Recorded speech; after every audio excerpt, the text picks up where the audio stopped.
Después de la última clase en donde habíamos hablado de la luz como un fenómeno electromagnético, ¿no? Como ondas electromagnéticas que se desplazan por el espacio sin necesidad de un medio, ahora también pueden, aunque también pueden transmitirse a través de un medio transparente como un vidrio, o como el aire, o como el agua.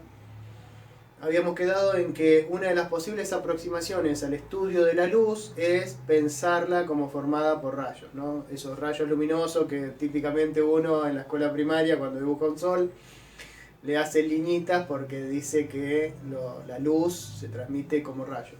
Bueno, ese principio que se llama óptica geométrica, o sea, tomar a la luz como formada por rayos, es la que vamos a usar de acá en adelante durante algunas clases para estudiar lo que se llama la reflexión y la transmisión de la luz.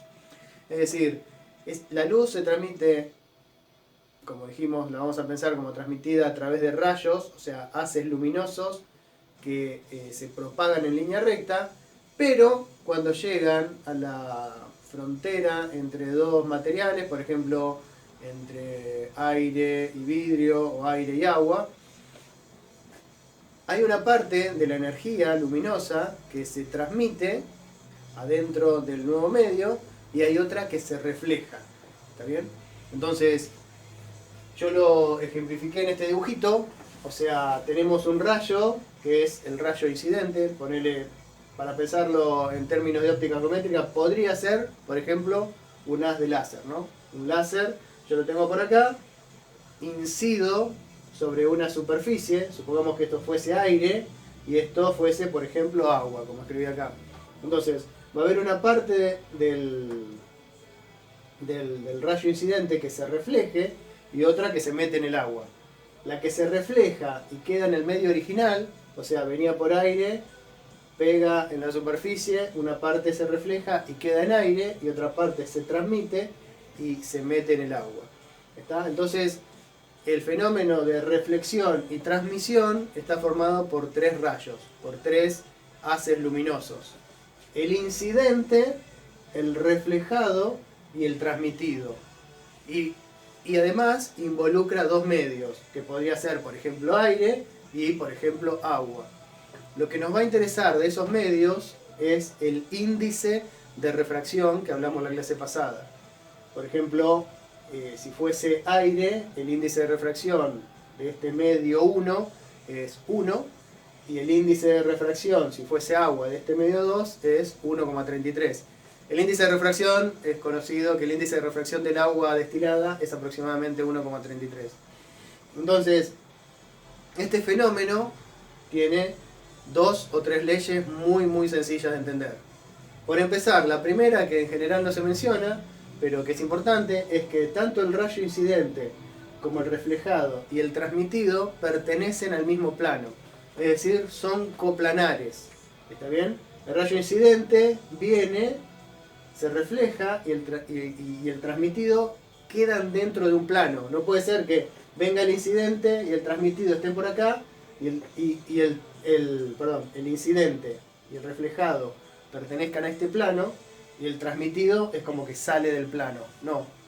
El incidente, el reflejado y el transmitido forman parte de un único plano. ¿Está bien? Otra cosa es que para poder caracterizar estos tres rayos, lo que se hace es trazar una línea imaginaria perpendicular a la frontera entre los dos medios. Por ahora estamos suponiendo que la frontera entre los dos medios es una línea recta. Suponiendo que la frontera entre los dos medios es una línea recta, es muy fácil encontrar la dirección perpendicular, ¿no? Si esto es una recta, en este caso horizontal, la perpendicular es una recta vertical. Esto que está en negro y en línea de trazos es imaginario, ¿no? No es algo real. Lo real son los tres rayos y la frontera de separación. Esta línea que yo marco imaginariamente, la marco para medir ángulos. Es decir, el ángulo del rayo incidente, el ángulo del rayo reflejado y el rayo del ángulo transmitido, que yo llamé alfa I, alfa R y alfa T, se miden a partir de esa línea imaginaria que yo marco para poder caracterizar los ángulos. ¿Está bien? Y a partir de esa línea que define estos tres ángulos, son las otras dos leyes de la reflexión y transmisión. La primera era que los tres rayos eran coplanares. La segunda ley, que suele llamarse la ley de reflexión, dice que el ángulo incidente y el ángulo reflejado son los mismos.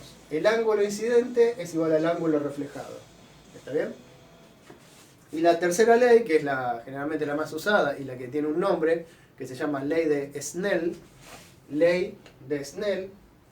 relaciona al ángulo incidente con el ángulo transmitido. Para relacionar el ángulo incidente y el ángulo transmitido, es necesario, además, incluir en la ecuación al índice de refracción del medio incidente, que llamamos N1, y al índice de refracción del medio en el que se mete el rayo transmitido, al que llamamos N2. Y la relación, en este caso, en la ley de Snell, no se da entre los ángulos directamente, sino entre el seno de los ángulos. La ley de Snell dice que N1 por el seno del ángulo incidente es igual a N2 por el seno del ángulo transmitido. ¿Está bien? Entonces, ¿cómo calcular el seno de un ángulo? Es fácil porque todos tienen calculadora científica. Entonces ponen la tecla seno y escriben el ángulo. Qué sé yo, seno de 30 grados es 0,5. Cosas para el estilo. Seno de 60 es 0,866. Son dos ángulos que se usan mucho, por eso en general me acuerdo de eso. Entonces, esas cosas, esas tres leyes muy fáciles, es decir, los tres rayos pertenecen al mismo plano. El ángulo incidente es igual al ángulo reflejado. Y N1 por el seno del ángulo incidente es igual a N2 por el seno del ángulo transmitido. Son las tres leyes que vamos a ver de óptica geométrica. Otra cosa que estuvimos hablando en el MIT, y era que, bueno, algunos se acordaban y otros no tanto, era de qué pasaba en un triángulo rectángulo. O sea, justamente esto se llama óptica geométrica porque la luz, al transmitirse en rayos que se propagan en línea recta, muy frecuentemente forman triángulos rectángulos. ¿Un triángulo rectángulo qué es? Es un triángulo, probablemente ya lo saben, que tiene uno de sus ángulos internos como recto, es decir, de 90 grados. Esto es un triángulo rectángulo, acá está el ángulo recto. Los lados que forman el ángulo recto se llaman catetos. ¿Está bien? Y el restante lado se llama hipotenusa. Entonces tenemos cateto, cateto e hipotenusa. Entonces, si yo elijo alguno de los otros dos ángulos que no es el ángulo recto, ¿no? Yo tengo un ángulo recto y dos ángulos que no son ángulos rectos. Ahora, yo elijo uno de esos dos ángulos y le pongo un nombre. En este caso le puse alfa. ¿Está bien? Una vez que definí ese ángulo, el cateto que está al lado, que está formando, que está vecino a ese ángulo, que está adyacente a ese ángulo, se lo llama cateto adyacente. Y al cateto que está enfrentado al ángulo, que está cruzando al ángulo, que está opuesto al ángulo, se lo llama cateto opuesto. ¿Está bien? Y a partir de esa definición se definen tres relaciones trigonométricas, que es un poco más complejo y se puede analizar desde otros puntos de vista, pero que a nosotros por ahora nos basta con decir lo siguiente. El seno del ángulo es el opuesto sobre la hipotenusa, el coseno del ángulo es el adyacente sobre la hipotenusa y la tangente del ángulo es el opuesto sobre el adyacente. Como bien me dijeron ustedes, o por lo menos uno de ustedes, eso era lo que llamábamos SOHCAHTOA, ¿no? El seno es el opuesto sobre la hipotenusa, el coseno es la adyacente sobre la hipotenusa y la tangente es el opuesto sobre el adyacente. Estas tres relaciones, que es nuestro machete matemático, son muy fáciles de recordarlas y lo vamos a usar bastante para poder resolver problemas que involucren estas tres leyes. Una cosa importante es que como la función seno es una función creciente, si es, por ejemplo, en el caso del aire, n es igual a 1, y en el caso del agua, n, el índice de refracción, es 1,33. ¿Está bien? Por lo tanto, Si el medio desde el que viene la luz es más chico que el medio en el cual se va a meter, que es el ejemplo, aire y agua, el ángulo incidente es más grande que el ángulo transmitido. Es decir, si la luz se va a meter en un medio que tiene un índice de refracción mayor, el ángulo se achica.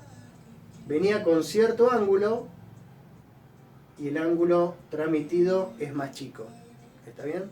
Eso pasa siempre que estoy desde un medio que tiene cierto ángulo de refracción y me meto a un medio que tiene un índice de refracción mayor.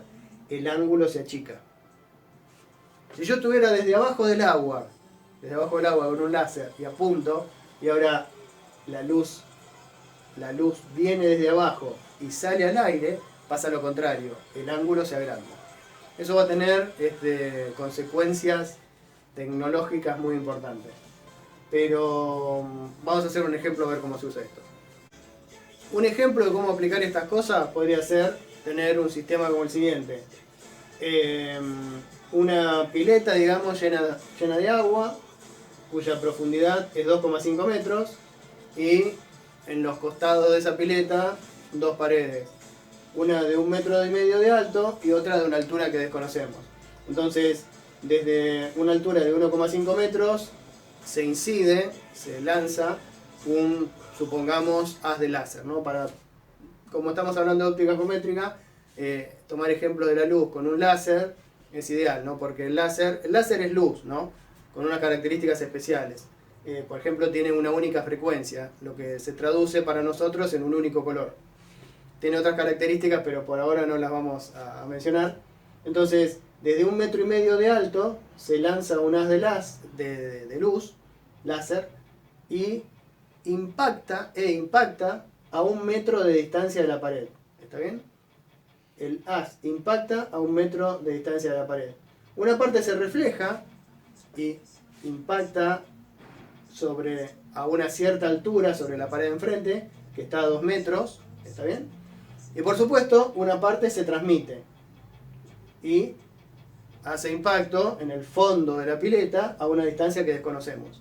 Entonces la pregunta es, sabiendo que la profundidad de la pileta es 2,5 metros y que el ancho total de la pileta es 3 metros y que estoy desde el aire y el líquido que tiene la pileta es agua, ¿cuál es la altura a la que impacta este haz reflejado y cuál es la distancia a la que impacta el haz transmitido?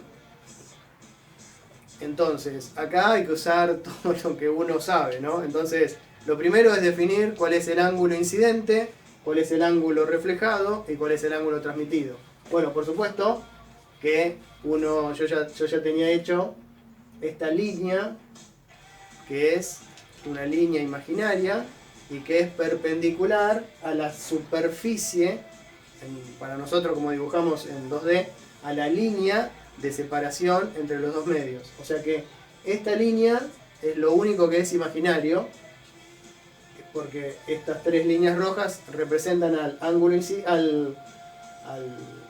rayo incidente, al rayo reflejado y al rayo transmitido. Entonces, este es el ángulo incidente, este es el ángulo reflejado y este es el ángulo transmitido. ¿Está bien? Entonces, si yo quisiera calcular esta distancia, esta altura, me sería muy útil conocer el ángulo reflejado. Y si quisiera calcular esta distancia de acá, me sería muy útil saber cuál era el ángulo transmitido. Pero para saber esas cosas, lo primero que tengo que saber es el ángulo incidente. Entonces, el problema es que en este ejercicio, el ángulo incidente no es un dato. Sin embargo, como estamos en óptica geométrica, siempre vamos a tratar de formarnos triángulos rectángulos, que es lo único que más o menos sabemos resolver bien. Entonces yo digo, si yo hago una línea desde acá, horizontal, hasta este punto, acá se me forma un triángulo rectángulo. Un triángulo rectángulo donde este cateto mide 1 metro y este otro cateto 1,5 metros. Eso mismo que yo acá lo estoy pensando, lo dibujé con más detalle acá. Este cateto mide 1,5 metros, este cateto de acá mide 1 metro y este ángulo es el ángulo incidente que yo quiero calcular. Entonces, estrictamente usando trigonometría, puedo saber cuál es el ángulo incidente. Necesito una relación trigonométrica que me relacione este ángulo con su cateto adyacente y su cateto opuesto. Adyacente y opuesto, ¿no? Opuesto y adyacente. O-A. To-A, ¿no? So-ca-to-A. El que relaciona el opuesto con el adyacente es la tangente. O sea que la tangente de este ángulo es el opuesto sobre el adyacente. ¿Está bien? Entonces, ¿cómo se calcula eso? Bueno, 1 metro sobre 1,5 metros se simplifica metro con metro y me queda 1 dividido 1,5. Una cosa importante es que nosotros sabíamos que cuando tengo una ecuación, lo que está multiplicando pasa dividiendo, lo que está dividiendo pasa multiplicando, lo que está sumando pasa restando, lo que está restando pasa sumando. Y en una ecuación, lo que está como tangente de un ángulo pasa al otro lado como el arco tangente, o dicho de una mejor manera, la función inversa de la tangente. ¿Cómo se accede a la función inversa de la tangente en una calculadora? Bueno, primero, ¿cómo se escribe? La función inversa de una función trigonométrica se escribe como esa función trigonométrica elevado a la menos 1. O sea que el ángulo incidente es la inversa de la tangente de 1 sobre 1,5. ¿Cómo se hace eso en la calculadora? Bueno, se hace... En la calculadora tienen una teclita que es el seno, otra que es el coseno y otra que es la tangente. Aplican shift tangente y ahí queda tangente a la menos 1. No sé si se llega a ver, pero bueno, tangente a la menos 1 y ahora pongo entre paréntesis 1 dividido 1.5, cierro paréntesis y eso me da 33,69 grados. ¿Está bien? O sea que el ángulo incidente es 33,69 grados. Conociendo el ángulo incidente, yo puedo usar la ley de Snell. Si yo conozco el ángulo incidente, ¿cómo se relaciona el ángulo incidente con el ángulo transmitido? Por la ley de Snell. Conozco el índice de refracción del aire, que es 1, y el índice de refracción del agua, que es 1,33. Entonces, usando la ley de Snell, me queda 1 por el seno del ángulo incidente es igual a 1,33 por el seno del ángulo transmitido. El seno de 33,69, ¿no? Seno, hay una teclita del seno, 33,69. Me da 0,55.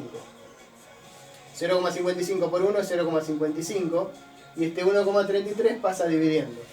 O sea que el seno del ángulo transmitido es 0,55 sobre 1,33. Otra vez, el seno pasa para el otro lado como la función inversa del seno, o sea, como el seno a la menos 1. O sea que el ángulo transmitido es el seno a la menos 1 de 0,55 dividido 1,33. ¿Cómo se hace eso en la calculadora? Shift, seno, y ahí me aparece seno a la menos 1. Y entre paréntesis escribo 0,55 dividido 1,33. Y eso me da 24,43 grados. O sea que ya conozco el ángulo incidente, que es 33,69 grados, y ahora el ángulo transmitido, que es 24,43 grados. Este dibujo está fuera de escala, ¿eh? El dibujo está fuera de escala, no lo hice el dibujo de escala. Ok, ahora lo que me falta averiguar es justamente lo que me pedían, que era la distancia desde la pared hasta el lugar donde impacta. Entonces yo lo voy a dividir en dos. Yo ya sé que esta parte es 1 metro, y esta partecita forma otro triángulo rectángulo. Siempre se forman triángulos rectángulos.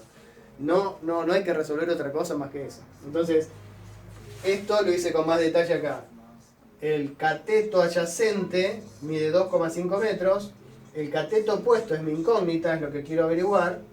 Y el ángulo es 24,43 grados, que es lo que acabo de calcular.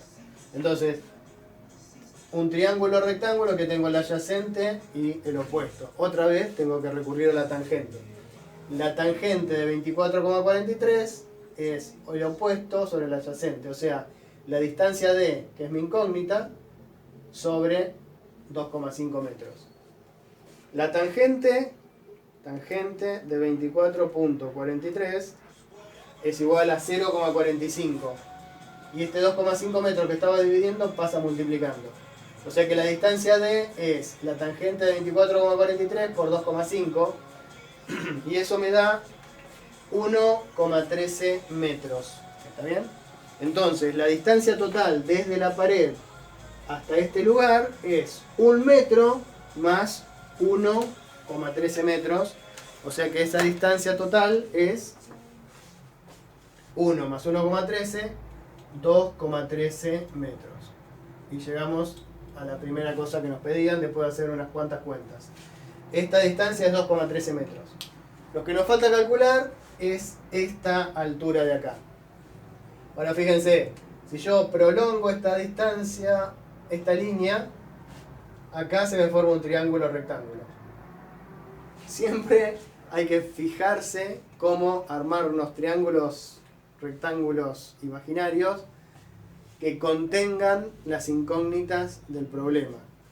En este caso tengo este ángulo, tengo esta distancia, que es 2 metros, y mi incógnita es esta altura de acá. Lo hice acá un poco más en detalle. 2 metros vale esto, 2 metros. L es esta altura, que vendría a ser el cateto adyacente, y este ángulo reflejado es igual al ángulo incidente, ¿no? Entonces es 33,69. Entonces lo último que me pide el problema era calcular este L. Pero este L es parte de nuestra relación trigonométrica de, una vez más, la tangente. La tangente de 33,69, opuesto sobre adyacente, es igual a 2 metros, que es el opuesto, dividido L, que es el adyacente. La tangente de 33,69 es 0,67. O sea que me queda 0,67 por L, que pasa multiplicando, es igual a 2 metros. Y por lo tanto, la altura L que estoy buscando es 2 metros dividido 0,67. 2 metros dividido 0,67 es 2,99 metros. O sea que esta altura que me estaban pidiendo es 2,99 metros. O sea que en estos problemas de óptica geométrica, de rayos luminosos que se encuentran con una superficie de separación, con una frontera de separación recta entre dos medios, ¿no? Cuando hay una recta, como acá, siempre se va a resolver de esta manera. Siempre se va a buscar triángulos, rectángulos que contengan las incógnitas que me pide el problema. Bueno, vamos a dejar acá.